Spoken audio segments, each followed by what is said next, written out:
And so you're on the front line, you're talking to the prospects, and it's really be interesting to hear your perspective on the different groups, the different mindsets in how you, where's the education level, where are the pushbacks, who's getting it, who's not. I know there's a lot in there. I'll leave it to you to unpack it.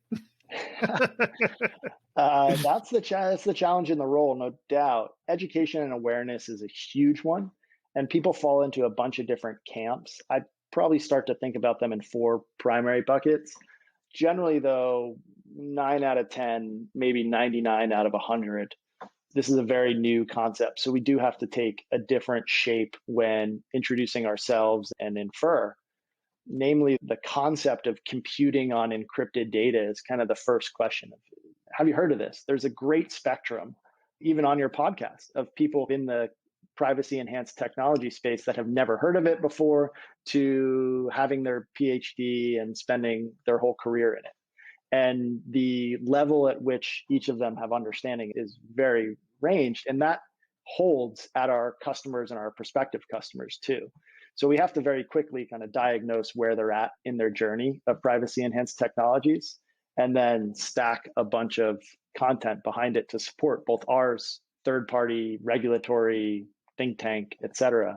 I think at some point you come across folks that sit somewhere in the middle, both in a beneficial and almost a detrimental side. The beneficial is there's more of this analytical interest, at least for us at Infer, that have clear understanding of kind of some of the problems that this could solve for them in their day to day, and they're business minded and focused on outcomes. There's the second camp where there's more interest in the technology itself, meaning the desire to deeply understand the technology and compare and contrast amongst one another without a business goal or end in mind.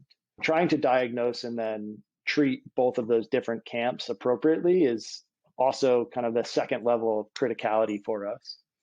There's a wrinkle of a third camp somewhere in there in terms of the CISOS, perhaps blockchain community, and even the DeFi community that anytime we talk about cryptography always wants to immediately jump to cryptocurrencies.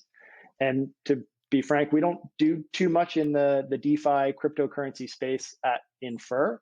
We're very much more focused on the kind of the classic bread and butter of analytical data science teams.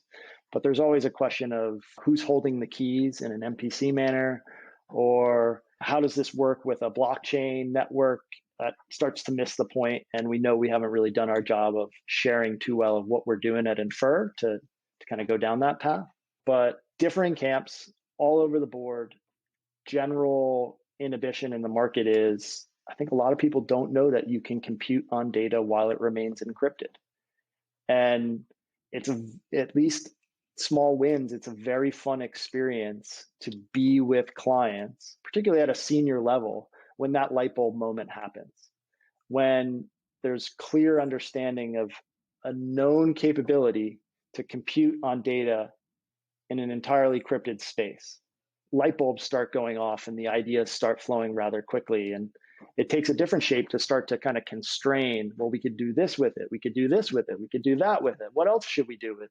Well, there are trade-offs. One, which we probably should talk about, there's incremental compute. It's harder to compute on data while it's encrypted. You can't do everything just yet.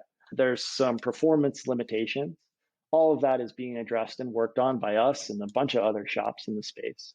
But the light bulb moment is really fun when you're taking people from kind of that uninitiated, unaware side of the camp into perhaps the middle where they want to start mapping it to some of their business goals. And I spend a lot of my time personally, probably with that second stage of people trying to map this into solving some well-known historical problems or needs in regulated analytical industries like finance or healthcare.